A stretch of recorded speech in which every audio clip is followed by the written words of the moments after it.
Aku Lia. Aku remaja Indonesia yang tinggal di ibu kota dan bekerja di Sudirman Central Business District atau biasa dikenal orang dengan singkatan SCBD. Iya, ibu kota, Jakarta. Tempat di mana bukan hanya dari kalangan satu suku yang tinggal di sana, namun juga sebagai tempat peraduan nasib mencari pundi-pundi rupiah, berlomba-lomba menjadi pemenang dengan segala kemodernannya.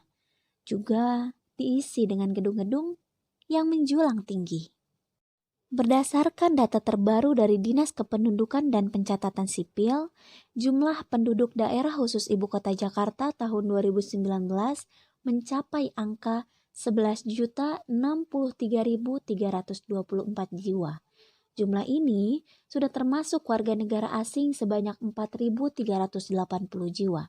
Sementara itu, luas DKI Jakarta adalah 662,33 km persegi, menurut Keputusan Gubernur Nomor 171 Tahun 2007.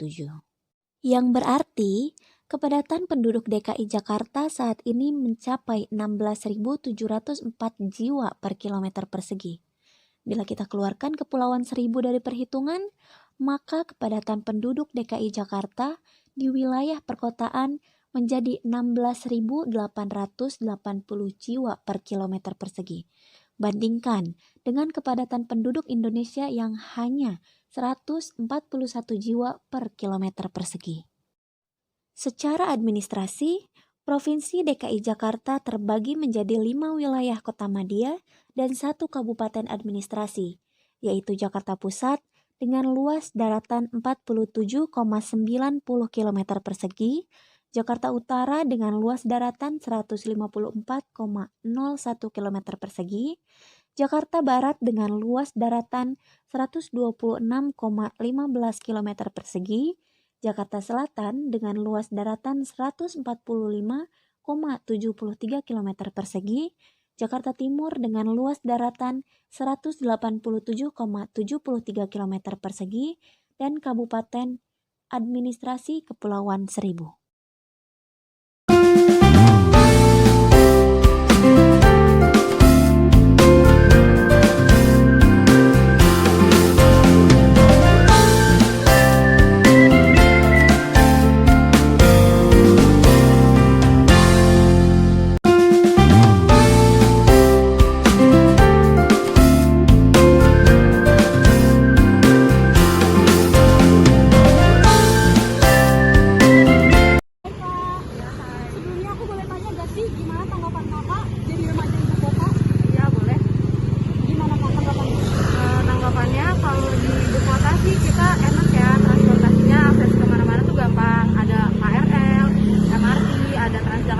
Jadi kayak kalau mau kemana-mana enak gitu.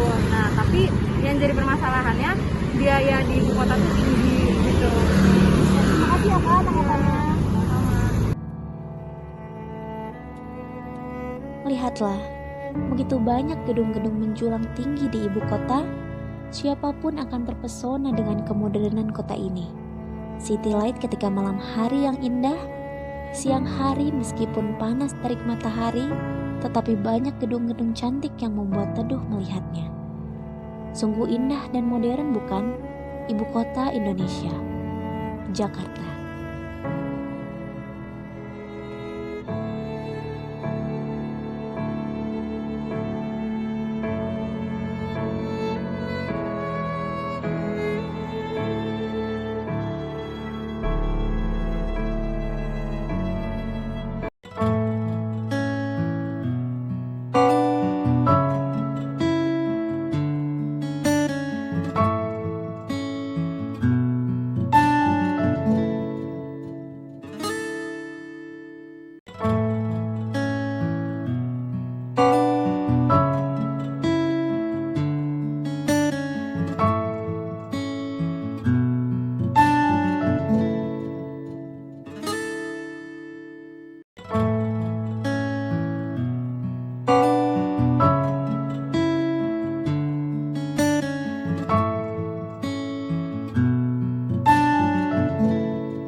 Namun siapa sangka, Di balik megahnya gedung-gedung menjulang tinggi, terdapat sisi lain dari wajah ibu kota, yang mana belakang gedung tinggi tersebut terdapat perumahan kumuh dan tempat-tempat yang tidak layak huni seperti perumahan seadanya menggunakan seng atau triplek, tidak tersusun rapi untuk segala aspek, dan bergabung dengan tempat pembuangan sampah tak jauh dari tempat mereka tinggal.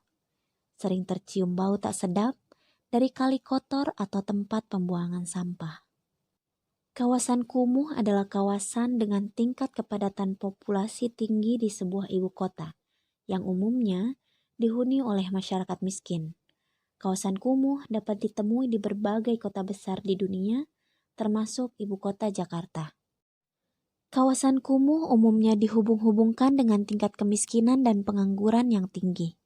Kawasan kumuh dapat pula menjadi sumber masalah sosial seperti kejahatan, obat-obat terlarang, dan minuman keras. Di berbagai negara miskin, kawasan kumuh juga menjadi pusat masalah kesehatan karena kondisinya yang tidak higienis. Menurut data yang bersumber dari Kementerian Pekerjaan Umum dan Perumahan Rakyat, menurut Undang-Undang Nomor 1 Tahun 2011, pemukiman kumuh adalah pemukiman yang tidak layak huni karena ketidakteraturan bangunan, tingkat keberatan bangunan yang tinggi, dan kualitas bangunan serta sarana dan prasarana yang tidak memenuhi syarat. Dalam kedua hal di atas, dapat kita simpulkan bahwa ini adalah fenomena kesenjangan sosial yang terjadi di ibu kota. Kesenjangan sosial merupakan suatu kondisi di mana ada hal yang tidak seimbang di kehidupan masyarakat. Entah itu secara personal maupun kelompok, di mana ada ketimpangan sosial yang terbentuk dari sebuah ketidakadilan distribusi banyak hal yang dianggap penting oleh masyarakat. Kesenjangan tersebut seringkali dikaitkan dengan adanya suatu bentuk perbedaan yang sangat nyata, serta dapat dilihat dari segi keuangan masyarakat, seperti kekayaan harta. Terlebih, untuk hal kesenjangan sosial dalam bidang ekonomi, sekarang ini sangat mudah dilihat dari adanya potensi serta peluang yang tidak sama dalam posisi sosial di masyarakat. Selain hal di atas, kesenjangan juga dapat dilihat dari adanya ketidaksetaraan antara barang, jasa, hukum, dan kesempatan yang didapatkan oleh setiap individu. Seperti yang kita ketahui, bahwa kesenjangan sosial adalah sesuatu yang buruk. Jadi, dampak yang dihasilkan juga buruk untuk kesejahteraan masyarakat. Adapun beberapa dampak dari kesenjangan sosial diantaranya pengangguran dan kemiskinan. Kesenjangan sosial dapat dilihat dari naik angka kemiskinan dan juga pengangguran setiap tahunnya.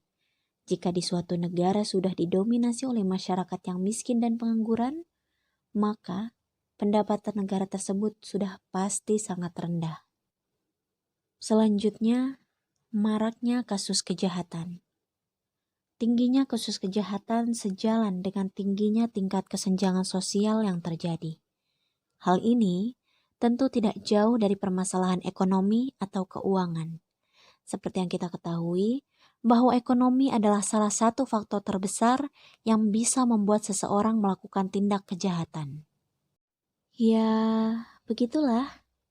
Sedikit cuplikan tentang dua wajah ibu kota yang sangat bertolak belakang menjadi kesenjangan sosial.